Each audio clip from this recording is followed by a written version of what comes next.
नमस्कार। YouTube के इस चैनल पर आप सभी का हार्दिक स्वागत।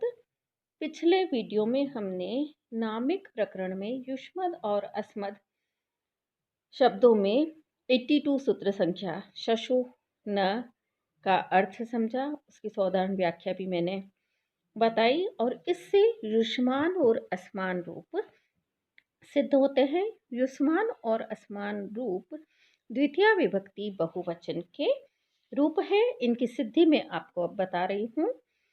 युष और अस से मदिक प्रत्यय लगाने पर युष्मद और असमद शब्द बनते हैं। कृत तद्धित समासाष्ट्र से युष्मद और असमद शब्दों की प्रातिपदिक संज्ञा होती है।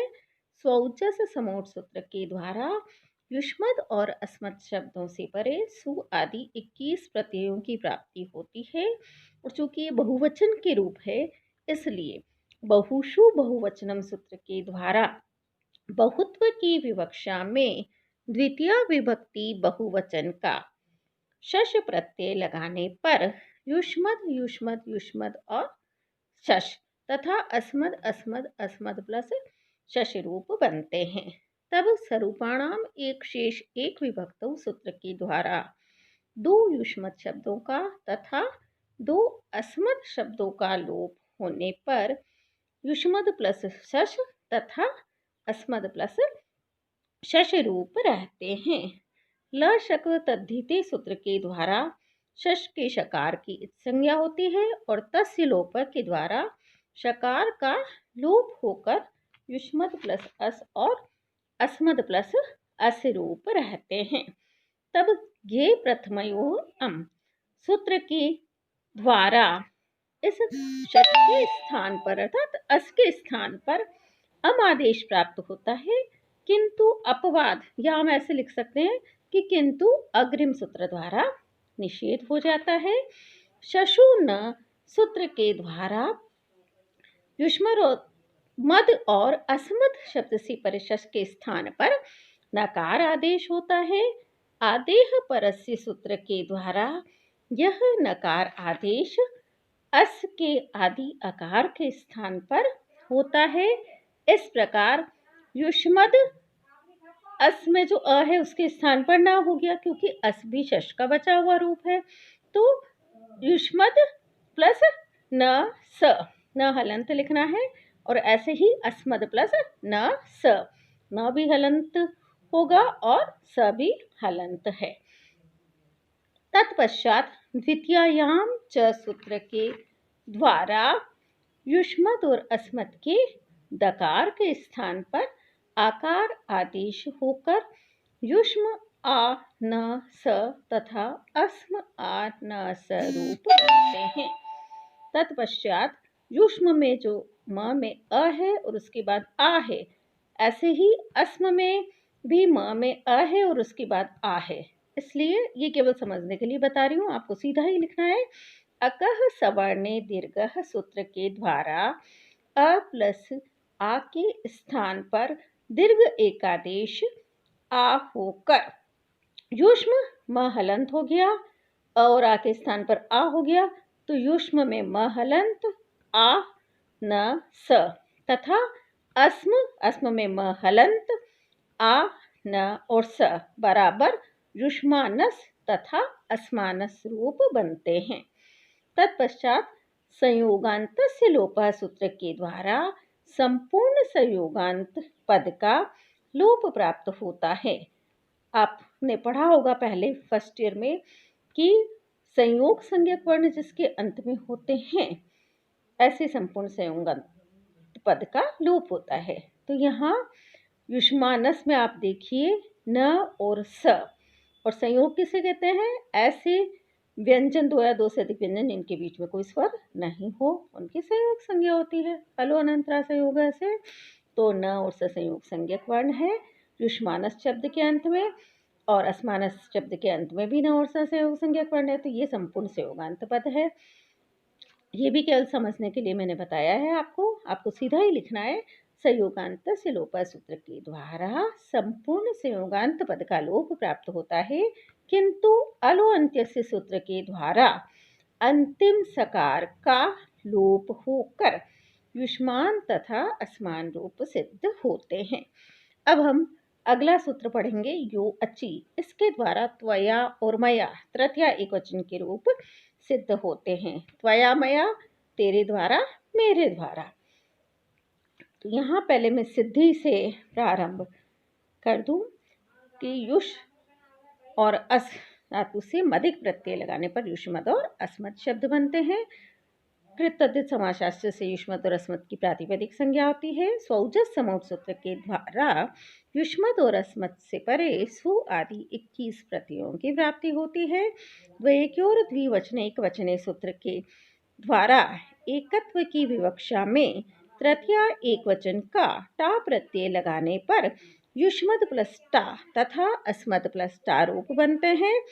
टा के आदि टकार की चुटु सूत्र के द्वारा इत संज्ञा होकर तस्य लोप के द्वारा उसका लोप हो जाता है। इस प्रकार युष्मद प्लस आ और अस्मद प्लस आ रूप बनते हैं। तब त्वमौ एव एक वचने सूत्र के द्वारा युष्मद और अस्मद के मकार पर्यंत भाग युष्म और अस्म के स्थान पर त्व और म आदेश होकर त्व में व पूरा है, म में भी म पूरा है। त्व अद आ तथा म अद आ रूप बनते हैं। तब अतो गुणे सूत्र के द्वारा त्व में स्थित अ और बाद वाला अ जो गुण है दोनों के स्थान पर परलोप एकादेश अ होकर त्व में व हलंत हो गया। अ द प्लस आ बराबर त्वद प्लस आ। ऐसे ही म में अ है, उसके बाद भी अ है जो गुण है, दोनों अ के स्थान पर पररूप एकादेश अ होकर म हलंत हो गया। अ द प्लस आ बराबर मद प्लस आ रूप बनते हैं। तब अगला सूत्र लगता है यो अचि। पहले इस सूत्र को समझ लीजिए। यो अचि सूत्र का अर्थ है कि अच परे होने पर यकार आदेश हो। पूरा अर्थ इसका इस प्रकार है। अनादेश अजादि विभक्ति परे रहते युष्मद तथा अस्मद शब्दों के स्थान पर यकार आदेश होता है और अलु अंत्य सूत्र के द्वारा यह यकार आदेश अंतिम दकार के स्थान पर होता है। यहाँ आप देखिए अनादेश अर्थात जिसके स्थान पर कोई आदेश न हुआ हो, और अजादि अच प्लस आदि और जिसके आदि में कोई स्वर हो, ऐसी विभक्ति परे रहते युष्मद और अस्मद शब्दों के अंतिम दकार के स्थान पर यकार आदेश होता है। जैसे त्वद आ तथा मद आ स्थिति में आ अजादि विभक्ति है और अनादेश भी है, क्योंकि आ के स्थान पर कोई आदेश नहीं हुआ है। तो इस प्रकार अनादेश अजादि विभक्ति आ परे रहते योचि सूत्र द्वारा, या हम लिखे इस सूत्र की व्याख्या करना है तो प्रस्तुत सूत्र के द्वारा त्वद और मद के भी हम लिख सकते हैं और युष्मद और अस्मद मूल जो शब्द है वह भी लिख सकते हैं। तो युष्मद और अस्मद के अंतिम दकार को यकार आदेश होकर त्व य प्लस आ, यकार है यकार हलंत होगा यह, तो त्व य हलंत है प्लस आ। ऐसे ही म द के स्थान पर यह हुआ है, यह हलंत है, म य प्लस आ बराबर त्वय आ मय आ मिलाने पर बन गया त्वया और मया। तो इस तरह से त्वया और मया रूप सिद्ध होते हैं। अब अगला सूत्र आप देखिए, युष्मद अस्मदोह अनादेशे। इस सूत्र के द्वारा युवाभ्याम और आवाभ्याम रूप सिद्ध होते हैं। युवाभ्याम और आवाभ्याम रूप तृतीया चतुर्थी और पंचमी द्विवचन के रूप हैं। इनकी सिद्धि से मैं प्रारंभ कर रही हूँ। युष और अस से मदिक प्रत्यय लगाने पर युष्मद और अस्मद शब्द बनते हैं। पहले मैं इस सूत्र का अर्थ बता दूं कि अनादेश हलादी विभक्ति परे हो तो युष्मद और अस्मद शब्दों के स्थान पर आकार आदेश होता है, और यह आकार आदेश अंतिम दकार के स्थान पर होता है। यहाँ का है कि अनादेश, अनादेश का अर्थ वही है कि जिसके स्थान पर कोई आदेश नहीं हुआ हो, और हलादि, हल कहते हैं व्यंजन को, जिसके आदि में कोई व्यंजन वर्ण नहीं हो। तो ऐसी अनादेश हलादि विभक्ति परे रहते युष्मद और अस्मद शब्दों के स्थान पर आकार आदेश होता है और अलो अंत्यस्य के द्वारा यह आकार आदेश अंतिम दकार के स्थान पर होता है। जैसे युवद प्लस भ्याम, उदाहरण में हम यहीं से लिखे सीधा, जैसे युवद प्लस भ्याम और आवद प्लस भ्याम में आप देखिए भ आदि वर्ण है, वह क्या है, व्यंजन है, तो ये भ्याम हलादी है और साथ ही भ्याम के स्थान पर कोई आदेश नहीं हुआ है, इसलिए भ्याम अनादेश हलादी विभक्ति है। तो अनादेश हलादी विभक्ति परे रहते यहाँ युष्मद अस्मदो अनादेश से सूत्र के द्वारा युष्मद और अस्मद के दकार को आकार होकर, अर्थात द के स्थान पर आ हो गया है, तो युव द के स्थान पर आ हो गया, आ प्लस भ्याम, ऐसे ही आव द के स्थान पर आ हो गया प्लस भ्याम, तो आव आभ्याम, युव आभ्याम और आव आभ्याम रूप बनते हैं। और तब अका सवर्णे दीर्घ सूत्र के द्वारा युव के व में स्थित अ और आ दोनों के स्थान पर क्या हो गया, आ, तो अ प्लस आ के स्थान पर दीर्घ एकादेश आ होकर युव व हलंत लिख दीजिए, दीर्घ एकादेश आ, तो युव व हलंत आ प्लस भ्याम, ऐसे ही आव व हलंत आ प्लस भ्याम बराबर युवाभ्याम और आवाभ्याम रूप सिद्ध होते हैं।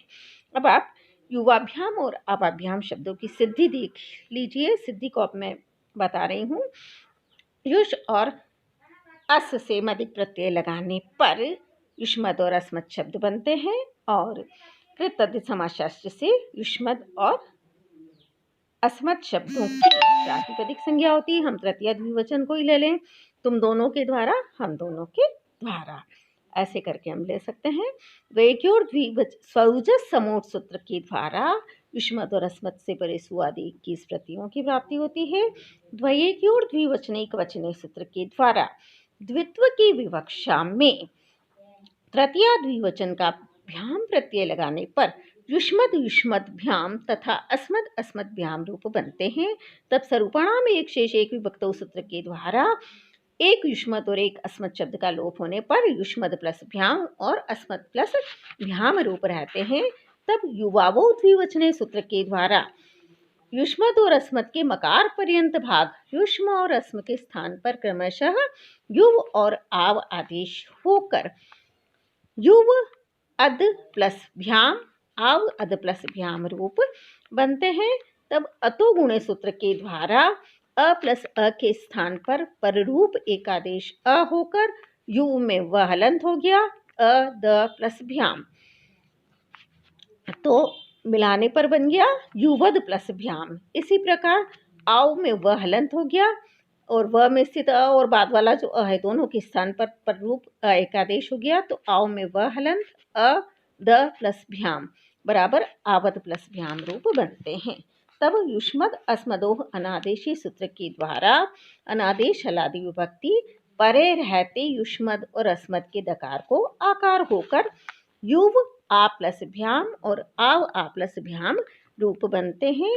तब अकह सवर्णे दीर्घ सूत्र से अ प्लस आ के स्थान पर दीर्घ एकादेश आ करने पर युव व हलंत कर दीजिए, आ प्लस भ्याम, ऐसे ही आव व हलंत कर दीजिए, आ प्लस भ्याम बराबर युवाभ्याम और आवाभ्याम रूप सिद्ध होते हैं। इस प्रकार से हमने युवाभ्याम और आवाभ्याम रूपों तक सिद्धि भी की है और संबंधित सूत्रों का अध्ययन भी किया है। आज के लिए बस इतना ही। प्रिय विद्यार्थियों, मेरे इस चैनल को सब्सक्राइब अवश्य कीजिए और इस वीडियो को लाइक अवश्य कीजिए। बहुत बहुत धन्यवाद।